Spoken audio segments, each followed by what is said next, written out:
আমার রাসূল আরবি বলেন তিনটা জিনিস কবরে যেতেই থাকবে মৃত্যুর পরও। প্রথমটা হলো নেক সন্তান। কারণ যদি নেক সন্তান রেখে যেতে পারেন, আল্লাহ আল্লাহ রাসূলের ইতাআত করে ইবাদত গুজার বান্দা হয়, বান্দি হয়, যদি নেক সন্তান রেখে যেতে পারেন, আমার রাসূল আরবি বলেন সে যেই কাজই করুক না কেন ভালো করলে অবশ্যই মা বাবার কবরে সে সওয়াবটা যেতে থাকবে। সুবহানাল্লাহ, সদকায়ে জারিয়া। দ্বিতীয়টা হলো আপনার কর্মকাণ্ড, ভালো কথাবার্তা। আপনি যা কিছু ভালো বলবেন সেটা কবরে যেতেই থাকবে। আপনার ধরেন বায়েজিদ বোস্তামি, জুনায়েদ বাগদাদি, আল্লাহর ওলিদের কথা, রাসূল আরবির কথা, আমরা যে ভালো ভালো কথাগুলি বলি, হাদিসগুলি বলি, এটা সওয়াব আল্লাহর ওলি নেক বান্দাদের কবরে যেতে থাকে। সুবহানাল্লাহ।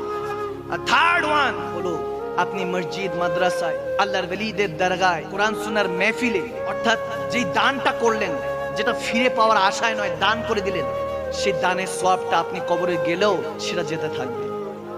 আরো জোরে পড়ুন সুবহানাল্লাহ।